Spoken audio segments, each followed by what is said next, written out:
This is Sacred Frames. I'm Jeff Cook, Sean Palmer, the movie Mike Yeager. Hey, gents. Talking about The Long Walk. Stephen King's 1979, 78, something like that. Short story. Bachman book. Brutal. I started this book twice and never got to the end. And there's a reason for that. And it's shown in the movie.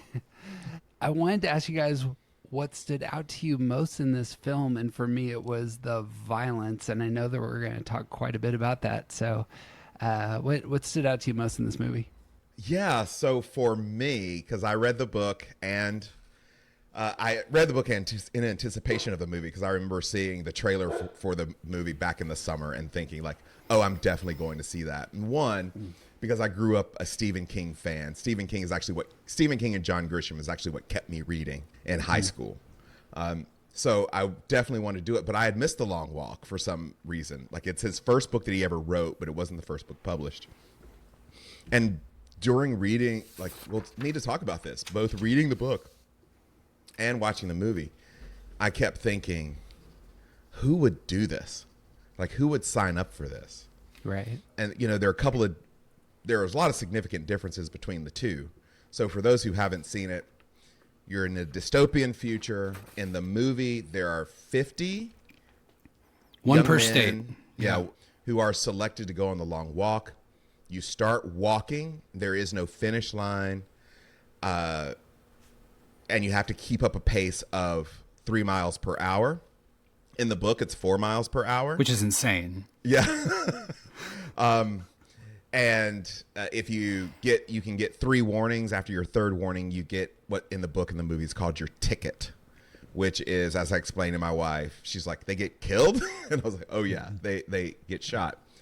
And so I had this resonating in my mind as I was approaching this movie, because several years ago I was on sabbatical for 3 months, and my sabbatical coach encouraged me to read the book God Walk. And a couple of people said, make sure you read it, but don't read it, like listen to it as you're walking. So I walk my dog every day. We walk somewhere between 2.5 and 3.5 miles every morning. And so I listened to it then. And the book begins with saying the pace of God is 3 miles per hour. Right? And then it just goes on and talks about this idea that every major religion in the world has a physical practice that goes along with it. But Christianity doesn't have a physical practice except for walking. That so many things happen with God, with community, on a long walk. And that was just tickling the back of my brain as this approach, knowing that the 50 young men in the movie, 100 young men in the book, were going on a long walk. So that's what I brought into it at the very beginning. I don't know. What about you, Mike? Yeah, I mean, I think that, so quick note at the top. So we did promise you Sinners, listeners, which we're going to be getting back to. I believe we're talking about next week, and kind of a horror grab bag to finish out this module, these past few episodes of weapons, allegorical horror, and Jaws, the horror of the natural world, and now this is very much in this category of what we might call prophetic horror or dystopian horror. And I love a good dystopia as much as the next guy.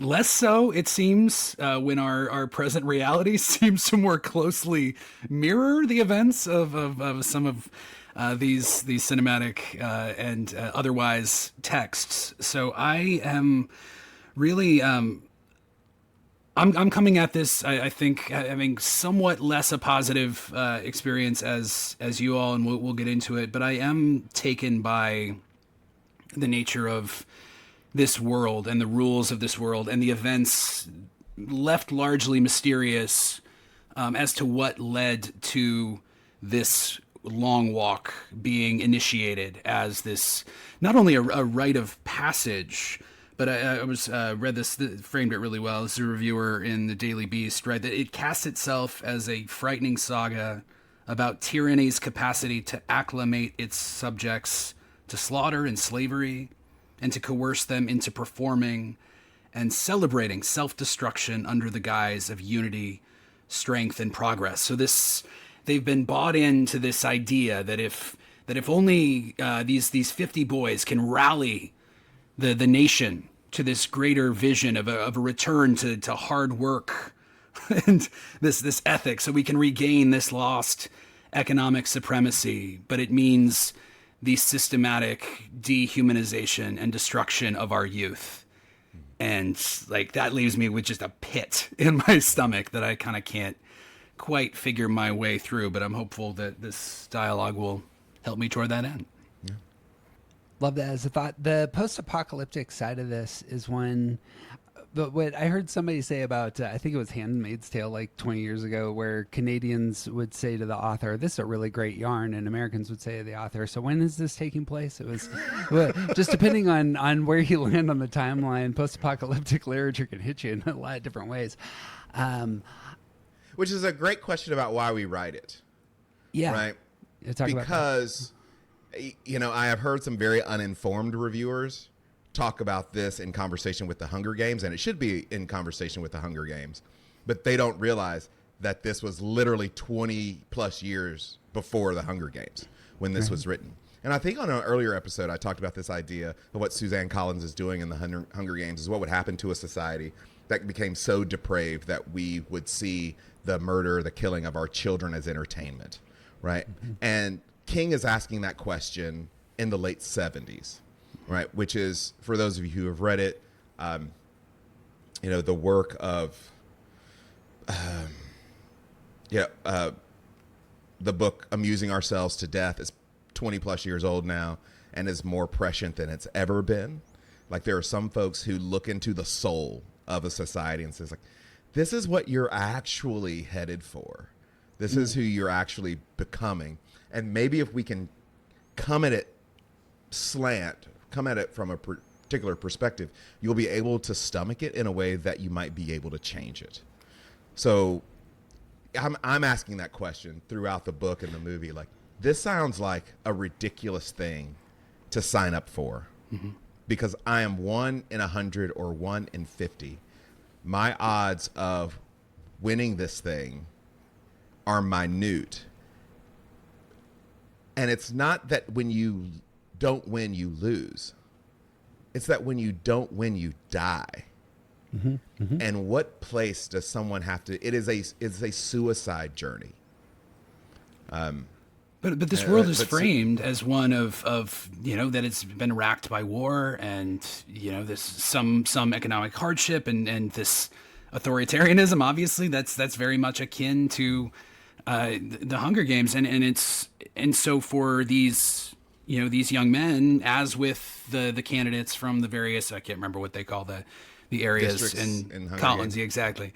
This is the only way out. That this untold amount of money, this wish, this Make-A-Wish thing that they are all just magically Make-A-Wish Foundation granted, right? But to speak of the Hunger Games, I have a one aside here, because director Francis Lawrence, director of The Long Walk, is also the director of The Hunger Games: Catching Fire, yes. The Hunger Games: Mockingbird Parts 1 and 2, The Hunger Games: A Ballad of Songbirds and Snakes. You've done this movie 4 times, my brother in Christ. Like, what is wrong with you? Like, you got this fixation with the punishing deaths of our adolescents, and I question. Well, as a good friend of mine says, every pastor only has 6 sermons. And we just keep repeating those 6 sermons. So maybe that's where we are too. Like, some directors only have so many movies, and you just keep doing that. Sorry.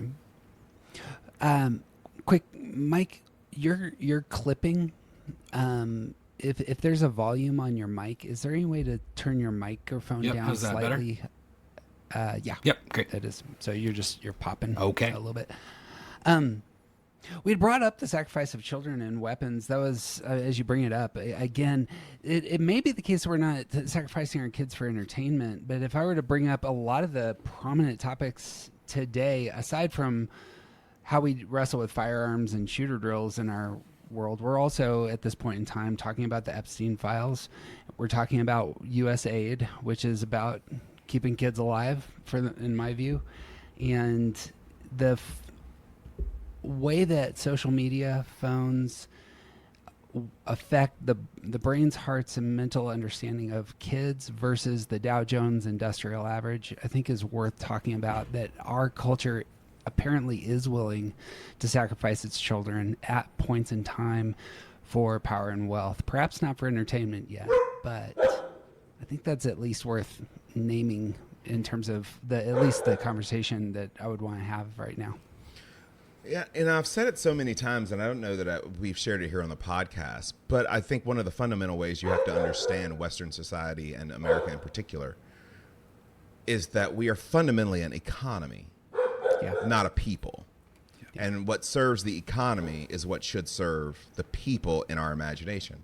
So, I mean, at the very beginning of the movie, as the boys are starting to, and I'm so old now that 20-something young men I now refer to as boys.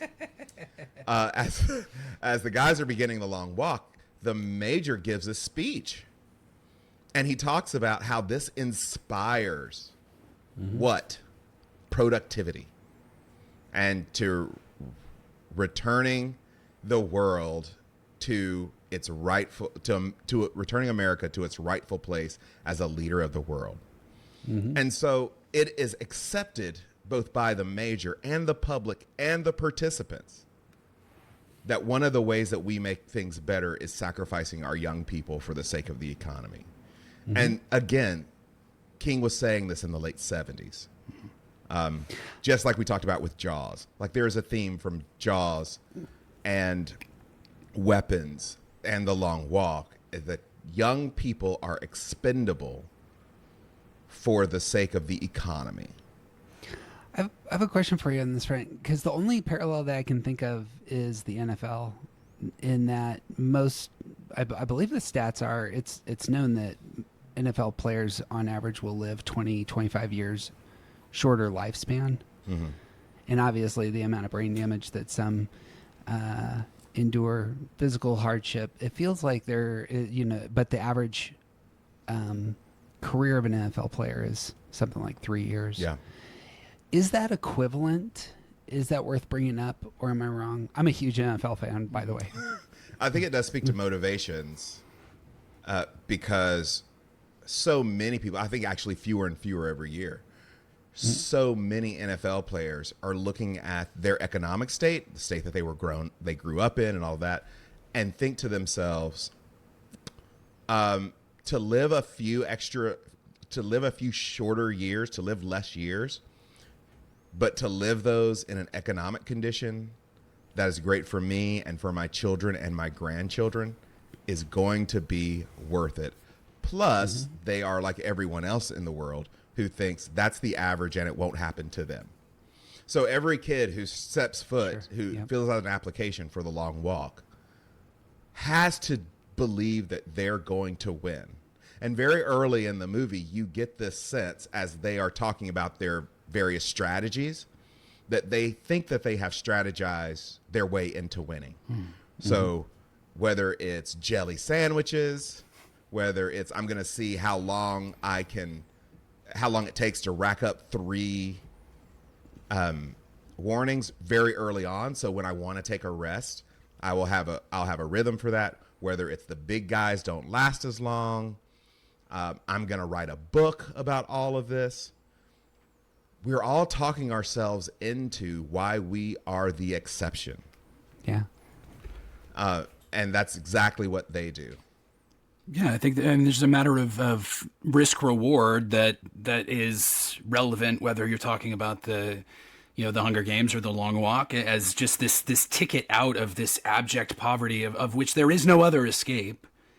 And you could say the same, and certainly not in all circumstances, but NFL players coming from contexts of poverty and wanting to lift up communities. You could say the same to something like an OnlyFans, and that's not to blankets disparage the agency of sex work and a profession that's been a profession as long as humans have been in some form of society or another. But it does indicate this internal barometer of my options toward prosperity in a system that is rigged are increasingly few. And not just that, but now not only my options for prosperity, but maybe even my options for survival are increasingly few.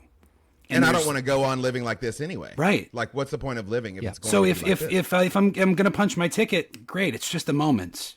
And I tried. And maybe, just maybe, there's some glory to be found within it that will make some sense of this mess that, again, I did not choose. That this was not my world. This is a world that I was born into. And I've got to make my way as best I can. And if you're telling me I got to walk, 300 miles plus in that direction, then okay. And is that revenge? Is that, some riches? Some of these guys don't even know what they're looking for. I'm thinking of what our friend Hank, our gum chewer. He just wants 10 naked ladies. It's like they haven't even stopped to think. What do you want at the end of this? What's this for? There's a place, right, where people are under so much pressure and oppression and economic injustice, and we can't see a way out. That the joke, like, kill me now. Like, this is a better alternative.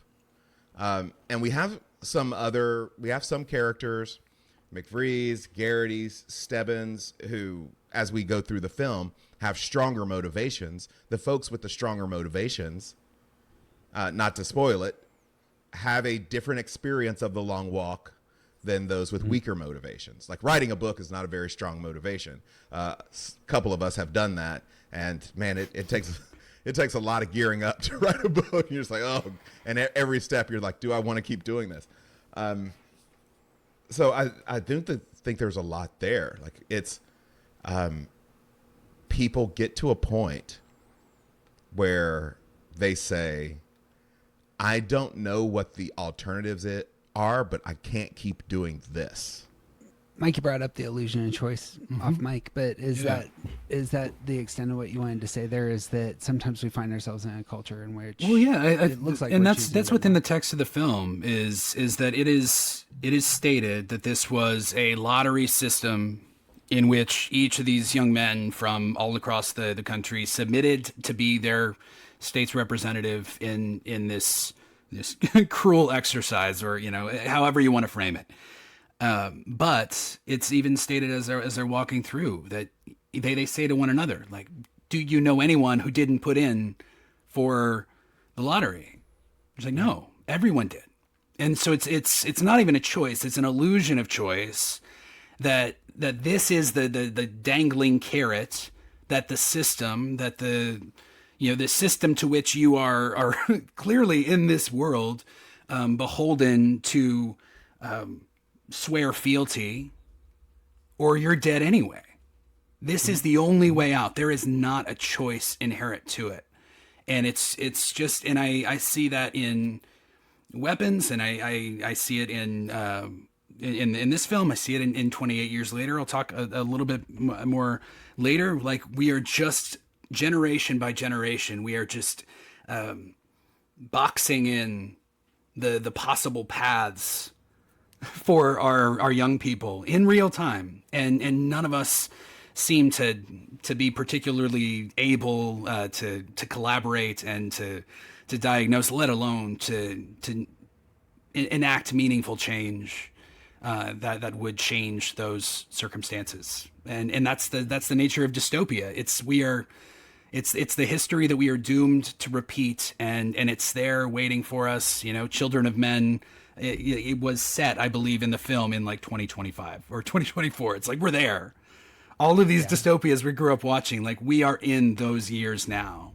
Yeah. And it just, our version of dystopia keeps getting more bleak. I mean, we've got these kids walking rural Maine that may as well be rural Mississippi, rural Montana, what have you, but it is just a forsaken landscape. And they say that this is enlivening such inspiration in the people, and all we see are just but a few people dotting the roadsides that just seem checked out, just seem defeated in their own state.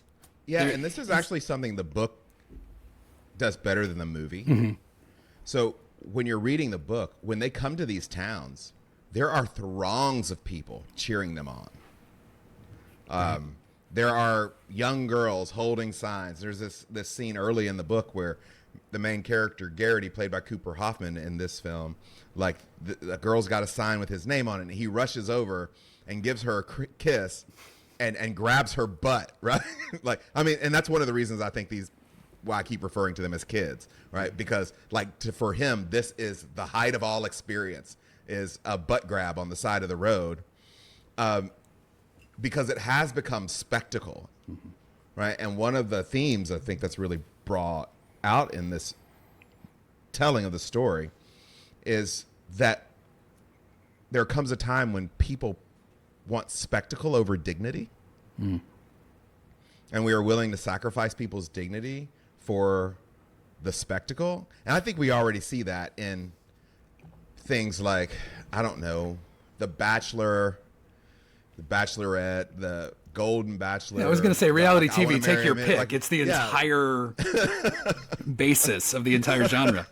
Yeah, so we really do, as my oldest daughter Malia says, because she is a super smart kid, but her brain candy is like reality TV, and she will say things like, well, I just love mess, because her personal life isn't messy, so she just likes to go and witness mess.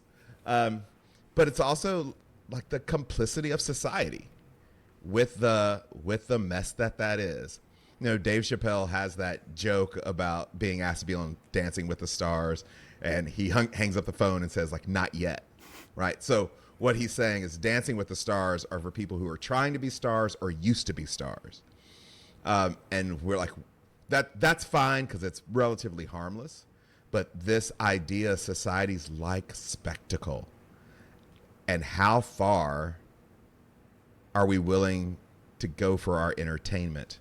I can't imagine even today, we're next year, what are we going to have? We're going to have MMA fights on the White House lawn. That's literally a thing that's going to happen in the universe, right? To celebrate the quarter millennial. That's crazy. This, and so sometimes you have to have it, and this is what Jesus did, right? I'm going to tell you an extreme story to tell you a deep truth about your nature. Mm-hmm. And that's, you say, not yet, Sean, which I was just about to invoke as well with regard to this genre of, dystopia. Is there this kind of perverse comfort to be found in a genre like this, because it does give us this sense of things are bad, but not yet. We're not here yet. Right. We're not at the Hunger Games yet. We're not at the Long Walk yet. And just maybe we have an opportunity to turn course before it's too late. I think that's really kind of hits to something that's a driving force behind the viewership of the genre. I was curious, the King book felt like it was spectacle. This is the event we're all watching. I was curious if this film is actually showcasing the major saying, this inspires everyone, but what's really going out is a broadcast of, we will kill your kids if you don't work. Yes. Yeah, it's kind of an opposite. And the way that power is it's a much more aggressive form of power there. It's interesting, given the timing, and obviously we can't speak to this film as it has not come out yet, but it also is sourced from another Bachman text, the remake of The Running Man. Mm-hmm. The Arnold Schwarzenegger film that's now being remade with our boy Glenn Powell, Edgar Wright, the director. I think it comes out in November, and it is exactly. And it does it's forges some very similar ground, but I think much more in line with what you're getting at, Sean, in the spectacle. And it is, even the trailer, it's got, Coleman Domingo, and it's this big hosted TV show, and it's something that is much more kind of bombastic in its conception than this, which is comparatively more grounded and severe. Well, this is, I think, intended to be a much smaller movie than something like The Running Man, or like the original Running Man with Schwarzenegger. But to your point about power, Jeff, I found it interesting. There's a key scene late in the movie as Garrity is talking about his motivations. And I don't want to spoil it for people, but there's, as he develops that, we see a major character in the film enacting violence. And my first thought was, like, why is he there? Like, of all the people, right? Like, you couldn't have sent someone to do this. But it is coming to this. He is the face of authoritarianism, that you will do what we say to do, or there will be immediate consequences without due process. And throughout the movie, it is a faceless authoritarianism, right? And, in another scene, they're talking about the Major, as played by Mark Hamill. And he's like riding in his Jeep, and the boys talk to each other about, why doesn't he look tired? And the retort to that is, at night he sleeps. And like, that's the way that toxic bosses, from toxic bosses all the way to grand authoritarians work. Like, you do the work, I do the rest. Right. I'm in control of everything that you do, whether you like it or not. And I use these weird mechanisms of motivation. Like, he keeps, like, when the boys even talk back to him, right? He's like, "That's the spirit," Yeah, right. And it's like, he doesn't care about any of the boys. And he doesn't actually care about the country. He cares about inhabiting a certain space in the imagination of the country and a certain level of power. Yeah. And something I'm thinking a lot about, with our current, and it's a constant cycle of outrage currently. I mean, certainly at a very hot point right now, following the killing of Charlie Kirk last week. But there is that sense that, all of us, left, right, whatever, like, we are all on this long walk, right? And the ones that are sleeping at night in the tanks, the ones that are, fathering unknown bastard children, is a revelation kind of late in the film. But it's, we throw these rocks at each other, we shoot bullets at each other, and BlackRock gets rich, Palantir gets rich. It doesn't matter who is doing the shooting, who's doing the defending. Like, those that are profiting have already set up the system by which they are enriched by the subjugation, the anger, the outrage, the lament, just the crushing inevitability of the system grinding over you. That's, what I just find so at the heart of this film. And I know that, King was writing it in the context of Vietnam, but like, this is evergreen. We are always in this mode. What I think is really true and true to life about these characters, especially the Major, is they never look happy. And I think that's actually true to life, that the people who are doling out misery in order to have such positions are all miserable human beings. And it's just one of the grotesque elements of this structure of society, why it ought to be opposed. You mentioned that, and it just reminds me of something I said, crazily enough, in a sermon about a month ago. Like the billionaires who are in the public spotlight that you see a lot, the folks who want to be touted for their wealth or their women or whatever down the line. Like, what a miserable feeling it must be to wake up every morning and have everything that everyone told you would make you happy, Yeah. and none of it makes you happy. Yeah. Like none of it makes you feel successful or loved or grounded, and like there is nothing else for you to obtain, and it wasn't enough because you were searching, digging, working for all of the wrong things to begin with. Yep. I think with that, my greatest grace note of I think of the film, like what's going to be my lasting takeaway, and it's very on topic there. It's that in facing this great trial, right, that those who choose to bond with one another, like even though they're enduring this circumstance in which all of them are, all but one are doomed.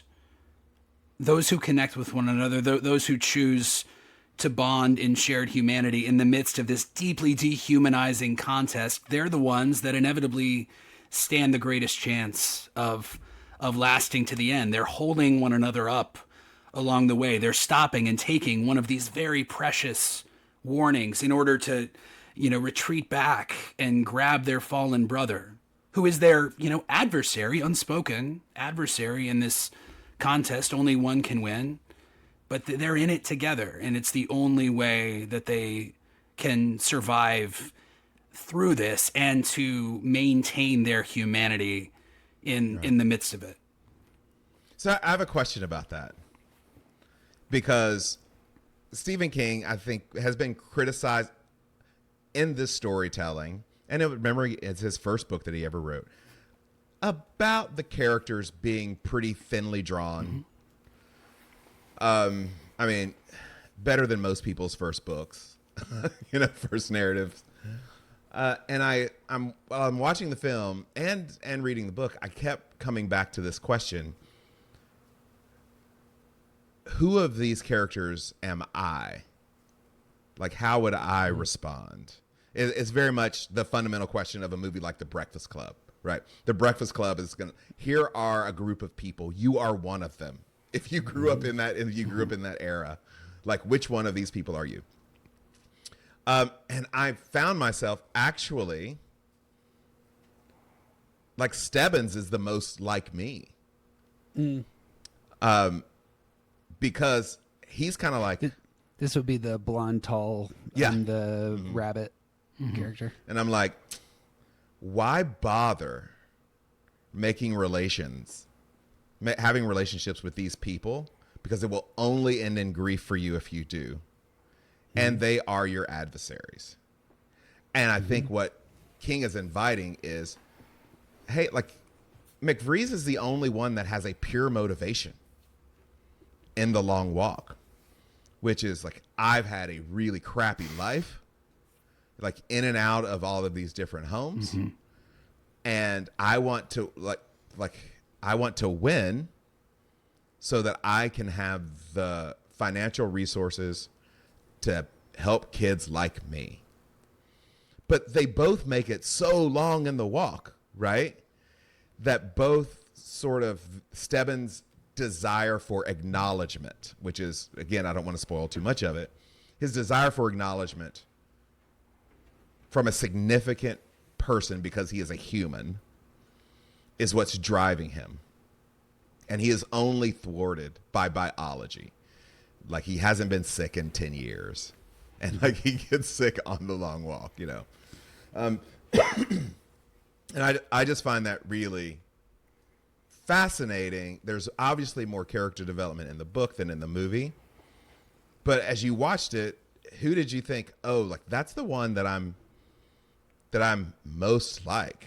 Like, you get Barkovich, right, who has this encounter with another walker where he's just probably being the person that he always is, but it ends tragically, and he can't get over it, like, for the rest of the walk. You've got folks who are walking for religious reasons or have religious motivations. So what was that like for y'all as you sat through it? It's a great question. What do you say, Mike? Yeah, I mean, as far as the characters in the the film go. And one of the reasons I guess I was having a hard time kind of finding myself in the midst of it. These are very archetypal kind of characters. They're very broadly drawn. You've got, Charlie Plummer, he's, Gary, the antisocially cruel, the troll, there's some suggestion of some deeper mental illness. You've got Art, who's the religious, one. He's, very much framed like through that lens. Hank is the gum chewing class clown who, frankly, these are all imaginary characters. I was not particularly bummed when he punched his ticket. I was a little done with our guy Hank. But you've got Collie, the indigenous young man from Sioux Falls. But there are suicides along this way. There are suicides by cop, in a sense, along this road. There are those who, they're told they cannot step foot off of the pavement, and or they will be instantly, no warnings, that you are done. And if anything, like I kind of see myself in one of those. It's like, I'm smart enough to escape this at some point in time. I'm gonna make a break for it, and that, yeah, likely would not have ended well. But that's the, I reckon with my own, call it cowardice, but also call it like the unavoidable lament of just the pointlessness of this all. That if having found myself involved, I would hope to be, virtuous like Art, our friend with the rosary, and who is, praying his way through, and is a genuine presence of compassion and goodness, though, that ultimately comes at grave cost for him. But I just don't know. I think that's part of the mystery of what we're left to wrestle with. These are unknowable circumstances. I love the question, and I feel like everybody that I went with, this is the first time I've gone to a movie with over 6 people in a long time, and we went as a group. My wife apologized for inviting everyone afterwards, but I was thinking that myself. I was like, I'm not socially intelligent enough to get in on the in crowd, so I'd probably have been one of the quiet people. I would hope that I wasn't the kid with the spoon, but I would likely be the first kid to punch his ticket who gets a Charlie horse. This is my fear, actually. Or I'm going out, if I actually made it, I would be the American Indian character. I could see myself going, okay, it's probably I'm not making it, so I'm going out with you're taking a soldier out with you. Yeah, right? My anger would at that point. I keep my anger down pretty much most of the time, but at that point in time, I'm sure. I mean, when an Enneagram 1 unleashes the anger, it's full throttle, it's just like just clear the zone. That's what it looks like. I want control over my death. This is an unfortunate. Go ahead, sorry. Yeah, I mean, that character Collie Parker does this incredible. I don't even know really what to call it. This Native American chant. Mm-hmm. Kind of as he is passing, which is actually, I think, the moment that broke me tear-wise, which is crazy because at the start, especially for folks who read the book, that, hey, all but one of these characters is going to get their ticket. Mm-hmm. Yeah. And I just find that I find one of the questions King is asking is, where do you locate yourself in the world through the lens of these characters? Yeah. And can you be honest about that? Because everyone wants to everyone always wants to be the hero of the story. But that's truly not.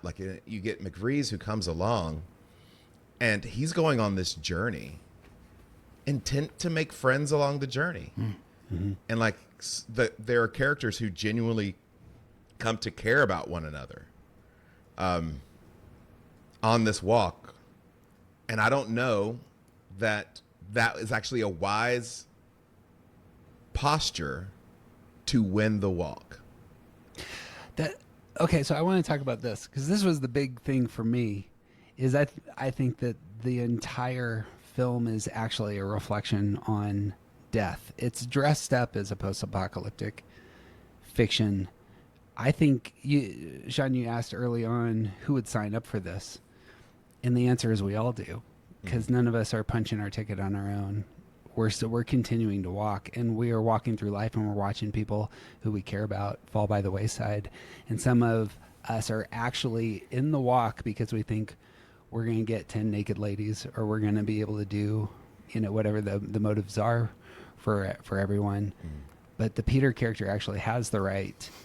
The wisdom of the movie, I think, almost exclusively comes out of his mouth in terms of the moments. You're living in the moments, and you're investing in others.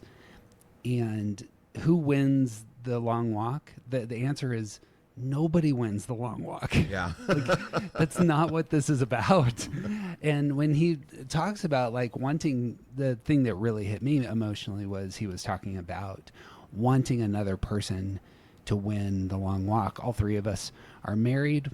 We're very likely not crossing the finish line at the same time as our spouse. And I've watched 3 of my parents bury a spouse. And that was my primary reflection going through, is how do you walk when you know that this is the reality of the future, and that's the road, and there's no other road, Yeah, I thought was really insightful on your Letterboxd review, which was something I hadn't thought about. It's you're on a journey with other people, and you're all going to get your ticket. How do you want to be on that walk? Yeah.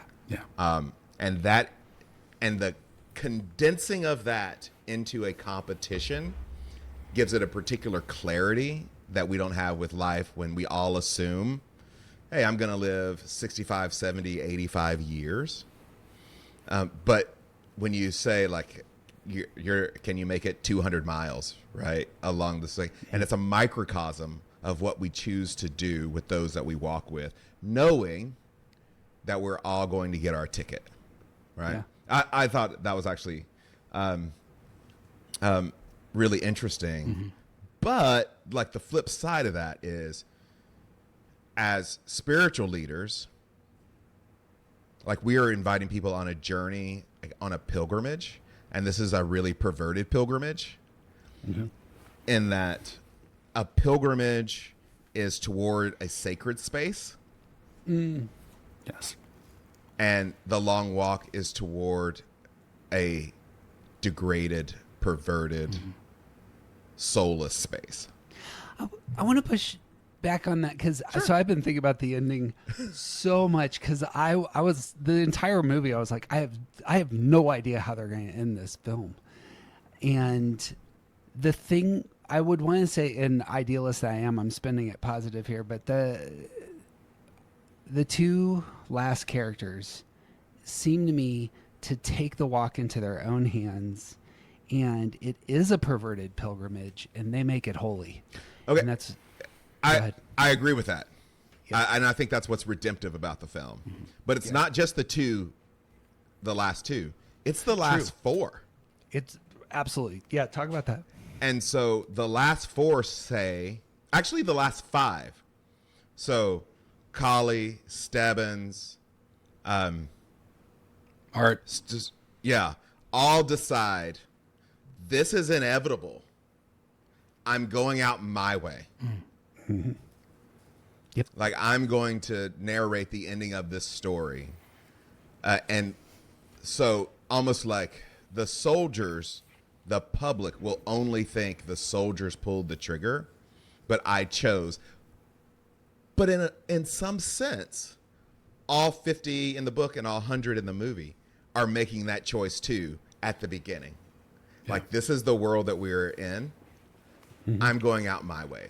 Yeah, I really agree with both of you guys. And I think it gets to what I wanted to say about, these primary characters that are our, first avatars in the film. Ray Garrity, played by Cooper Hoffman, who, if I had tears in the film, some of them just came in Cooper Hoffman saying "my dad," and you can see him. And I've been revisiting some Paul Thomas Anderson films in advance of One Battle After Another, so I'm very in a Philip Seymour Hoffman mode right now. But then also Pete McBride, played by David Johnson, and it's after one of the first deaths, and I actually can't remember who says to who. I think Ray turns to Pete and says, I keep hoping that part gets easier after one of these tickets is punched. And Pete responds, that's what I'm afraid of. Yeah. And it's, we are on this perverted pilgrimage that is inevitably going to lead us into the categories of death and grief. But what will it do within us? It's stated later, vengeance is not enough. Like, we know what is driving Ray Garrity primarily through the events this film. And my favorite line, it comes late, and he's again talking to Pete, who he has earlier said, commented, you always see the light. You always see the, that blessed moment, that sacredness in the midst of it. And I can't see it, but you can. And that's why I love you. And if there is deliverance for Ray, it is in the release of the vengeance. That is the choice, to your point. That is the choice that he makes. That's the holy choice, to lay that down, though, perhaps right on the finish line of this quest. But isn't that such a word for our contemporary society and pastors even in a different way? That like because we are recording this on the heels of the assassination, the killing of Charlie Kirk, and then a couple more school shootings, and how, for the three of us, pastoring people for a huge chunk of our adulthood, and like seeing what we see on a daily basis, on a weekly basis, to become calloused to it. Like, I hope, and it was one of my prayers, right, is that like the death of a family member in my community, that still means something to me emotionally, and not be like, here, I got another funeral to go do, or I know what questions to ask. I know how this works. But in greater society, we have become so calloused to it, to like mass death all the time. Yeah, it took 2 years for people who I know are very smart, sensitive, thoughtful people to start caring about Gaza. Right. Right. And so like, that's a warning, Ray Garrity's words to us are a warning about just how numb we can become to death, and him not wanting like that it's this weird dichotomy on the long walk, that every death is horrifying to him emotionally and increases his odds of winning. Right. And also, I mean, before he's even begun, it's the this thought of avenging his father, who and this is not necessarily a spoiler. It's revealed pretty early in the film that his dad was executed in front of him and his mother for the grave sin of sharing banned music, banned literature. Mark Twain. I can't remember who else was invoked. Price to pay for Camus, right? But there is. I love that Jeff went with like a really remote philosopher that the three of us would know who it is, but hardly anybody else. But even as he's begun, he's stepped out of the car and he's left, weeping Judy Greer doing yeoman's work with a nothing part of crying and screaming. But it's talked about, with one of the other characters, like, did you do the same thing your father did? Mm-hmm. Did you leave your mother because of this mythical end where everything will be okay if only I can, return that vengeance upon the powers that be. And so from the outset, to go back to motive, a lot of these guys are doomed before they even take their very first step. Well, go ahead, because this is a really, I just want to say this for a quick moment because Mike mentioned it. I think all of Hollywood needs to get together for communion and apologize for the way we have not rightly used Judy Greer the last Amen. 30 years. Yes. Judy, if you're listening, an honorary Oscar in your future. This is one of the great tragic, her running around being the friend of Jennifer Lopez in random rom-coms and eternally the best friend. Like, please, Hollywood, repent of what you have done to this woman. End of rant. Not a miss in my mind on this movie. Everyone is perfectly cast and acting their asses off there. Like, it's Well, they have to be acting their asses off because the script is doing them no favors. It is. I mean, and this is. I mean, look, you guys are actually increasing my appreciation for the film. I will say that. So my letterbox is probably going to see a bump accordingly. But it's that, you know, all of these characters, and maybe you can tell me more about the book, because all of them are just constantly, you know, spelling out the interiority in these very kind of base level. This is who I am. This is where I'm from. This is my deal. And I would love, and you know, I don't love doing the thing where, you know, if only the film might have done this, like I could have fixed it. But, you know, we give these very, very fleeting moments of Ray at home and his mom singing this, you know, familiar lullaby. If there were even just these faint moments of quiet to just, you know, give us a window into, you know, Hank's home life, to, you know, Stebbins, like, to, you know, Gary, like what is making them tick? And you don't have to, like, don't tell me, show me. Yeah. Yeah, and so this is one of the tricks, right, about moviedom, right? They're because every character is on the long walk. You don't have, like, from the West Wing or something, like a teledonna, where you just do your exposition by having Donna ask a question, and then Aaron Sorkin just, like, explains everything, like, by, you know, just we just need a walking around the hall teledonna moment. And so all of this that happens around the characters in the book has to happen with them just doing exposition dumps to one another, like just on the filmmaking side of it. And you're locked into, it's just a bunch of guys walking. Yeah. Right. And so how does this work? They lack real curiosity about each other. So you just have to have these very mundane-ish. There are so many spaces where you could broke from a mundane exposition dump to do a flashback for whatever reason. I wish we'd had a little bit more of that. So I'm with you there, Mike.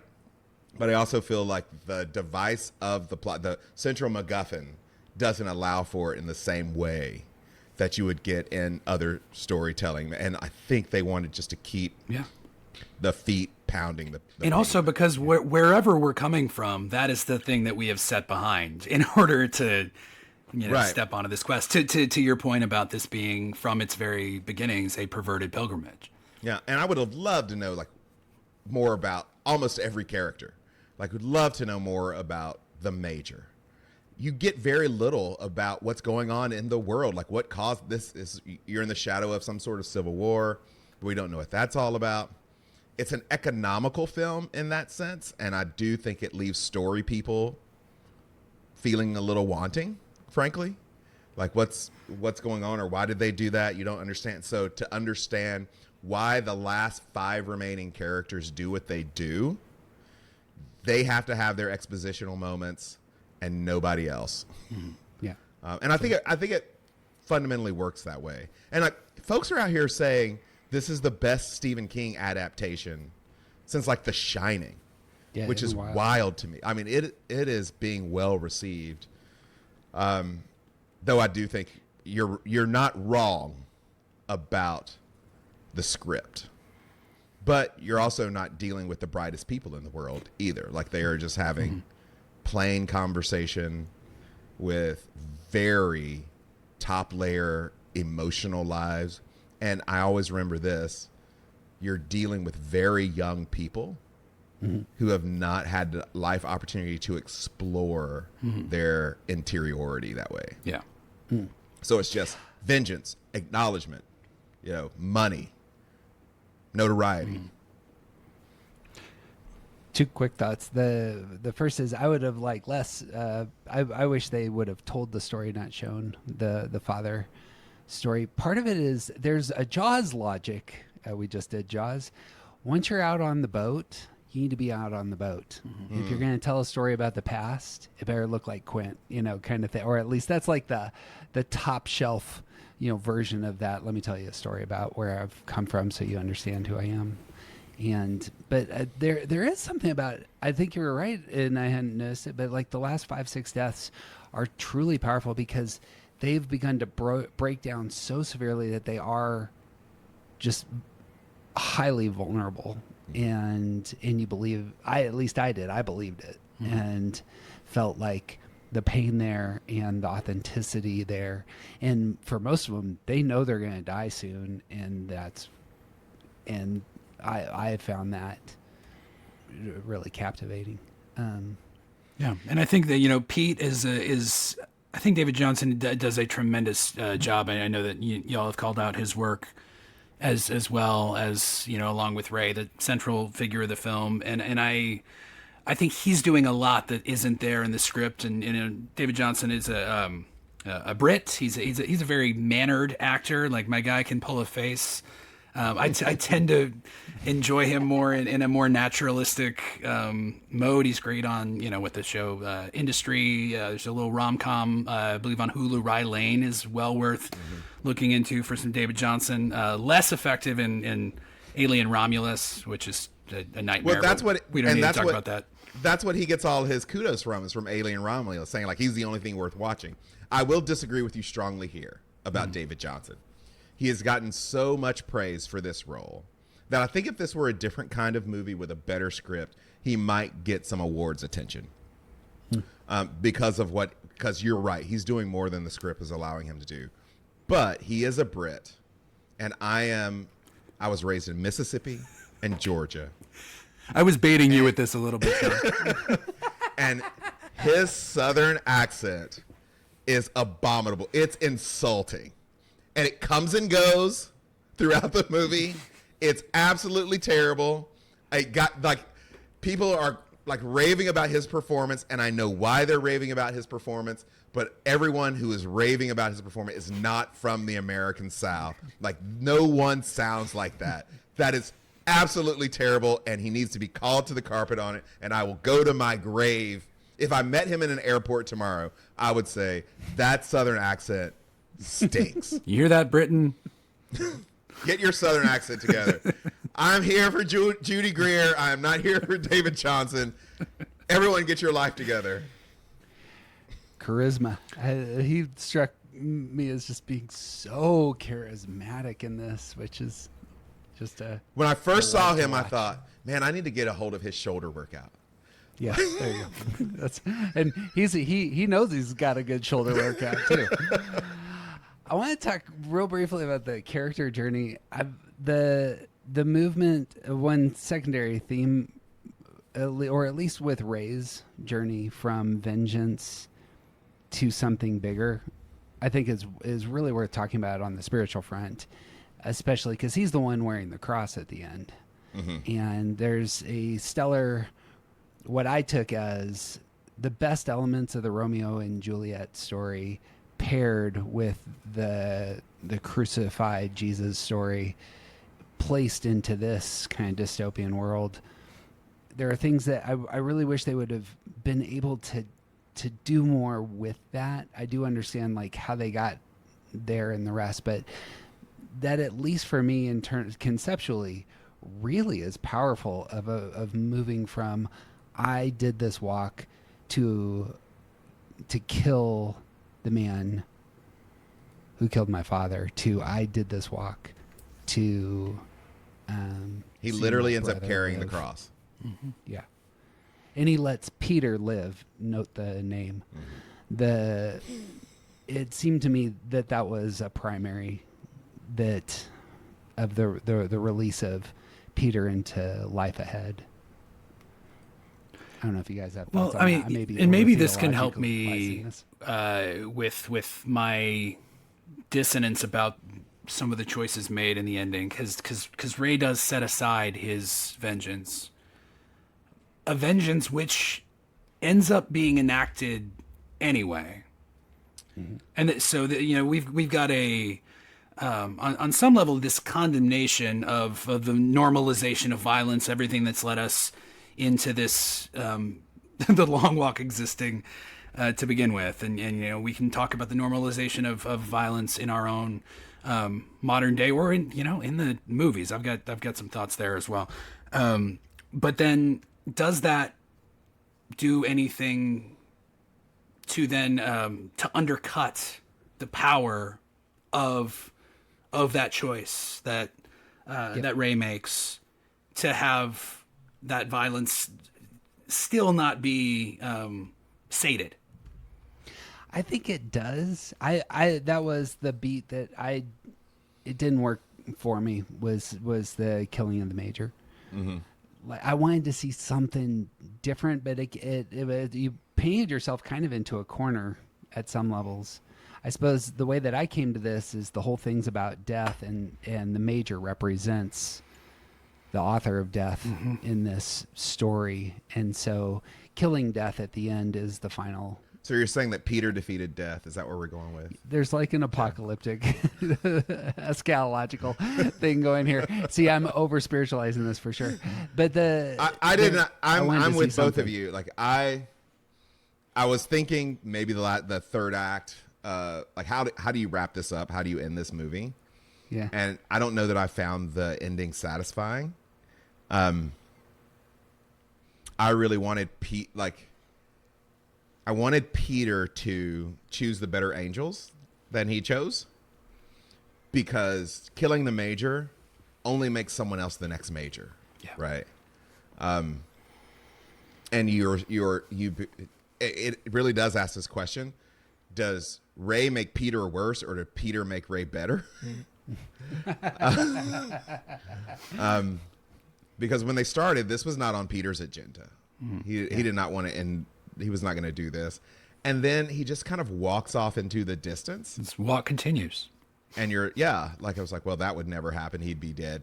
Yeah, if the authoritarian state is what it is portrayed as in the film, he'd be laying on the ground next to the major. But I think that felt so focus grouped to me, like as an ending. Yeah. Right. So I have some ambivalence about how it ended. Matter of fact, it was one of the questions I wrote down. Right. Like, and if there are if this film is critiquing violence on any level, I would say it's doing so out of both sides of its mouth, because it is also filled with this violence that is excessive and dispassionate and I mean, obscene. I would even say at a certain point, like, yes, we understand that death is a cost of this contest, but the manner in which it's depicted, I found really took me out of the allegorical poetry of the movie. It felt punishing in a way that I felt really jarred by it, and not in a way where the realism of violence can be depicted in various genres, but it felt exploitative. Maybe that's the word I'm searching for, which for me is it creates this dissonance. It is not in step with what you're telling me one of the central themes of this text happens to be. But I let y'all to speak to that.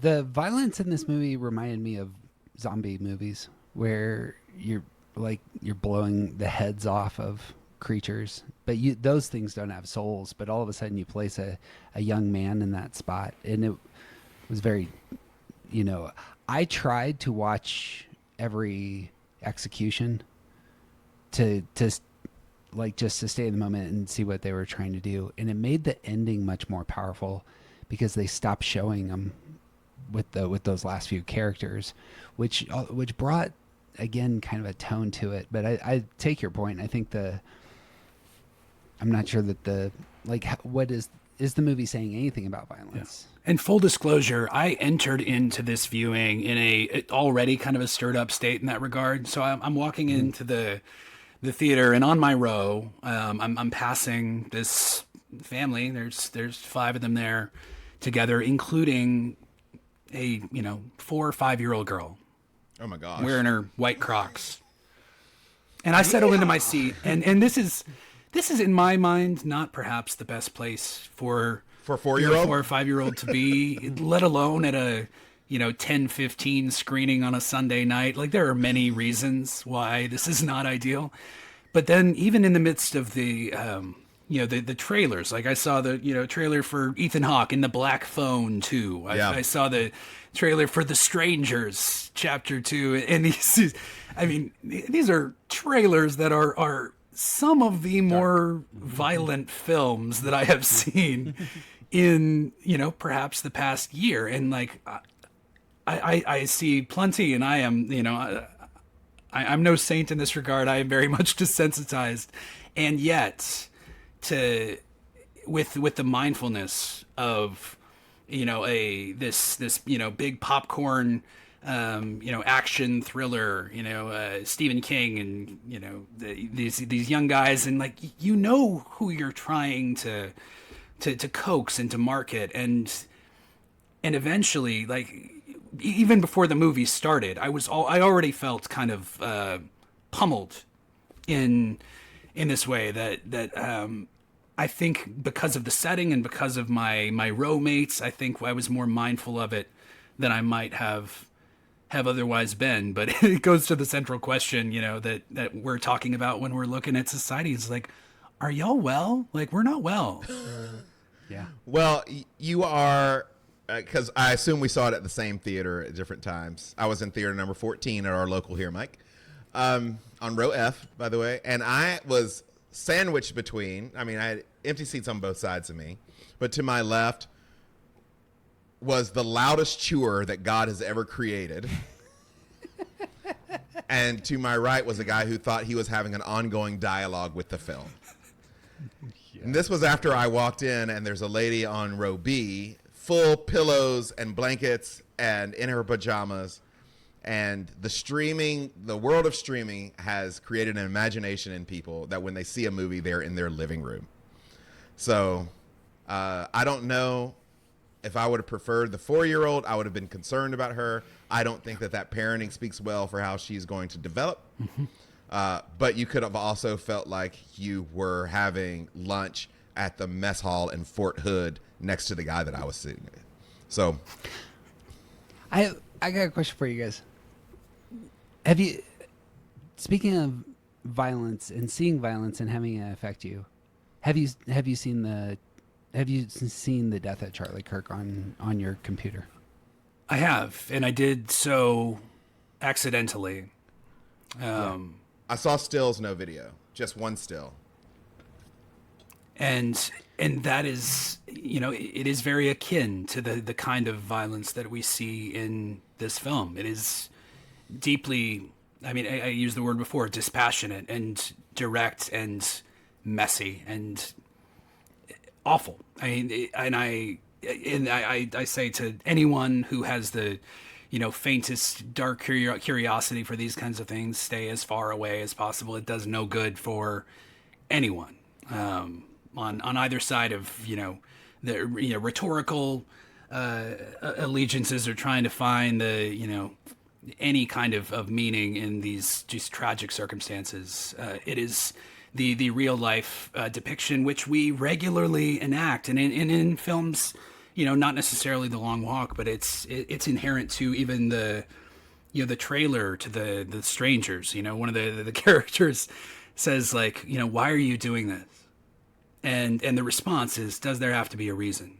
Like, there is this thread of I would say a growing nihilism and a pointlessness, a meaninglessness that is antithetical to what perhaps Kohelet, the writer of Ecclesiastes, would call the vanity and the vapor and this chasing after the wind. That is very different from a meaninglessness that negates the dignity of life on any level, the dignity of community, and some greater vision of a shared humanity than we are capable currently in our day and age of enacting. I'm curious. I bring it up just because the power of violent images. I go back and forth on and I strongly feel that pull that of what you're saying is let's avoid this. On the opposite side, I perhaps have the unpopular opinion that one of the problems we're experiencing right now is we're not showing the little kids in Texas who were shot in their school. We're not showing the pictures. We're not showing the pictures of kids in Gaza enough. I'll routinely send pictures of kids who have died in Gaza to people who are being ignorant and just saying, you have to understand that this is one of 14,000 children that look like this.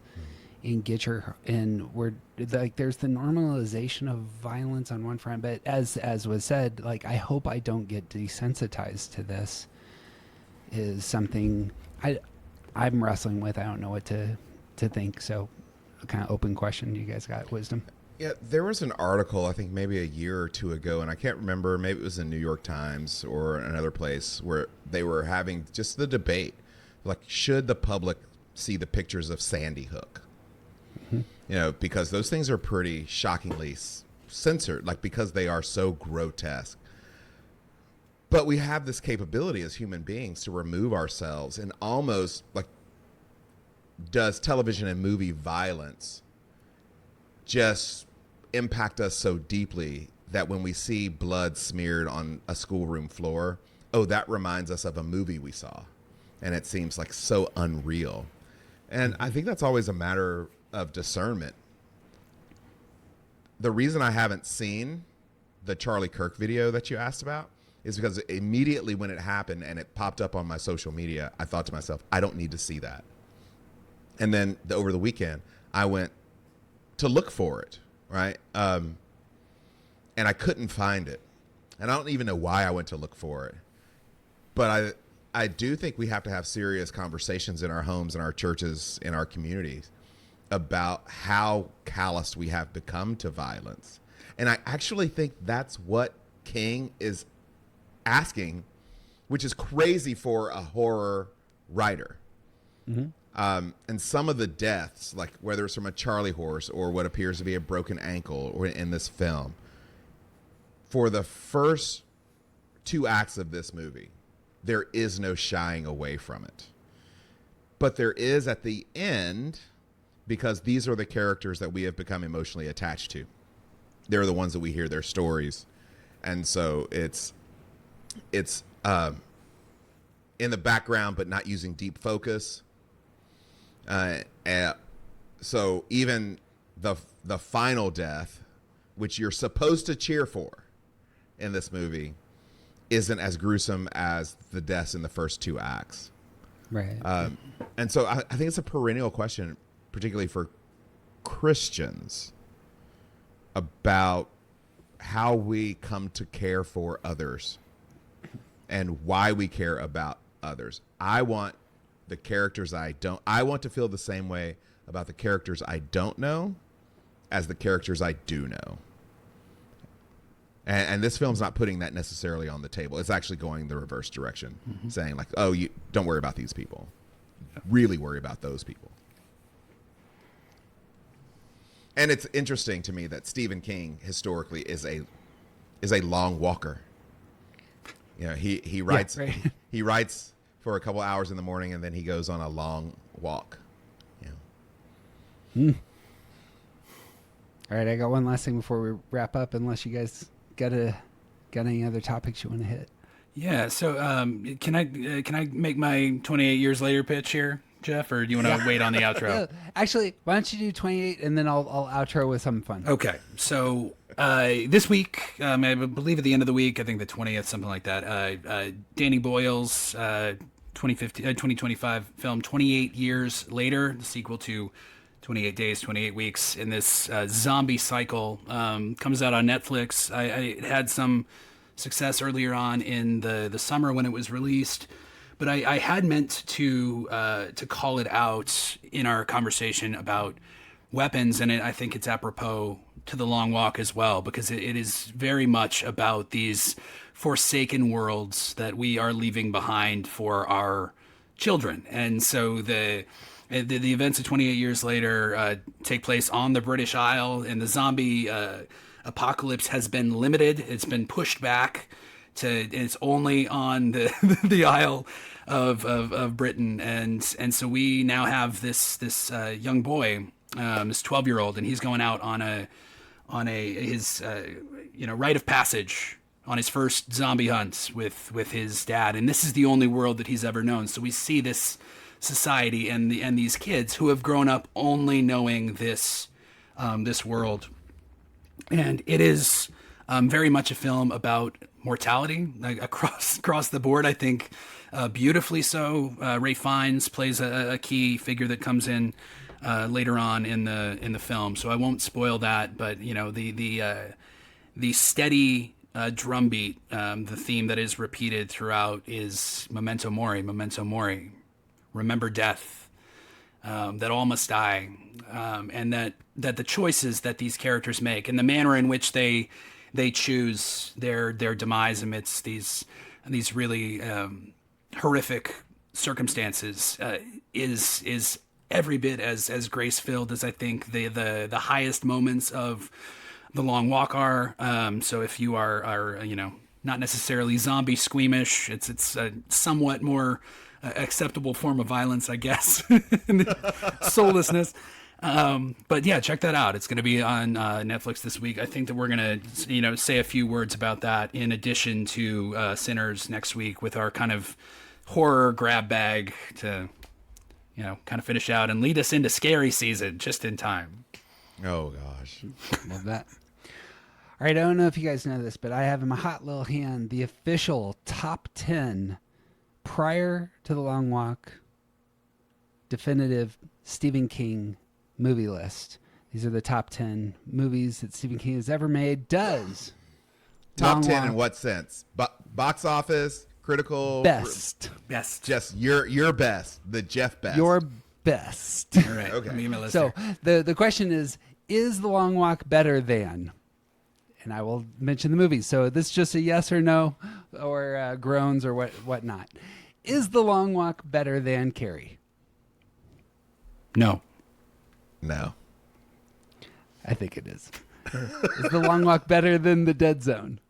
Yes. Yes. I don't think so. No for me. Is The Long Walk better than The Shining? No. Which Shining? Absolutely Which Shining? not. Which The Shining? original. The Kubrick. Sean. No. Sean. No. No, but I have issues with the original because of the book. And I know the book and movie are two different things. You and King, you and categories. Steve need to get over it. He doesn't like it. He doesn't like it. I don't like it for the same reasons. But the question is, Yeah. do I own it on 4K on there. All right.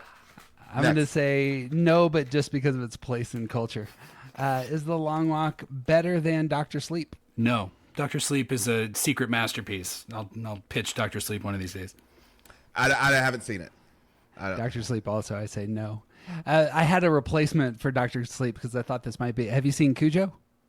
Long time ago. Forever ago. I couldn't tell That you. was my anything number about 11. So Probably if when you I was wanted like to- 8 years old and I saw it on cable and was deeply disturbed. Is The Long Walk better than The Green Mile? No. it. No. I think it is. Is the Long Walk better than The Running Man? No. Yes. No. I love the hell out of The Running Man. It's a no for me. I love The Running Man. I'm all for it. We're all over the map. I love it. Is the Long Walk better than Misery? No. That's a no for me. There, agreed upon. Yeah. And Misery is Is- streaming on HBO Max, I man. believe, right now. For It's those the best. It is such a Looney Tunes movie. I love it. I saw that the weekend it came out, the Friday night that it came out in theater. It was excellent. This may be a deep cut, but I assume you guys are part of my culture. Is it better than the TV miniseries It? I have such a thing around clowns. Like a personal fear around clowns that I embraced it just to get over. I I think they're two different things, so I can't say yes or no. I've never seen the whole thing because Tim Curry is too scary. Now we know. Now we know, Jeff, why Mike doesn't like Clue. No, as Pennywise, not just generally. You just said Tim Curry. You don't like Clue or Rocky Horror Picture Show or, the first Charlie's Angels movie. If it's got Tim Curry, Mike's out. I'm going to say no. I really love it. Is it better than Stand By Me? Yes. I can't stand that movie. Ooh. It's been a while since I've revisited, so I'm going to abstain. I love Stand By Me. It is not better than Stand By Me. Is it better than Shawshank? No. No. Yep. No, it's not. All right, so the Misery and Shawshank hold everything else. So at least it could be in the running for a top 10. I will Stephen say King this, movie. kind of as we leave. There are a number of reviewers, commentators, cinephiles who really do believe that it's better than The Green Mile. And to me, that is wild. So it actually, it's my reaction is similar to you with The Shining. Is The Green Mile, the book, is so good that when I came and watched The Green Mile, the movie couldn't hold up to what my experience of the book was, unfortunately. The one you're missing on that list, Jeff, if I may, The Mist is the... I had The Mist as my number 13, behind The Apt Pupil and Needful Things. Wow. Apt Pupil was a much better literary experience than a movie experience. That was all over the place as a movie. Just has one of the most shocking, tingly sensations I've ever had in a theater when he's at the very end in the hospital room. The old Jew realizes who he is and comes and looks over the curtain, and his face is bright. You just have to look up this scene. It is terrifying and exhilarating, and I had nightmares Ian McKellen, for everyone. days. So, well, all right, that's what I got. Yeah, and I'm surprised, and we didn't have time for it because I could really talk about this movie. I mean, I like this movie more than I talk about it. But we had 2 Stephen King movies this summer with The Life of Chuck and The Long Walk. And so is it better than Life of Chuck as a film? I mean, Life of Chuck is designed to be life aspiring, right? And this is not designed to be that. But we get a heavy dose of Mark Hamill in both. I mean, so The Life of Chuck should be the kind of thing that I am absolutely in the tank for, and I found it to be a schmaltzy bore that somehow features a worse Mark Hamill performance than The Long Walk. That's my greater take, and I like the line that Mike has, like when something like just with sentimentality is so fine, like there are sometimes I'm watching previews and I go, oh, like this is a Mike movie. Yeah. But it's like it can go 1 degree this way or 1 degree that way to make him all in or all out. This is exactly why I'm dreading seeing, Colin Farrell and Margot Robbie this week in a big, bold, beautiful journey. Yeah. Life of Chuck is 1/3 a good movie. One of those acts works. I won't tell you which. But as far as The Long Walk, my final word is the Long Walk was the friends we made along the way. That's what I got for you. Fair. All right. My final take on The Long Walk is who only takes a crap once a week.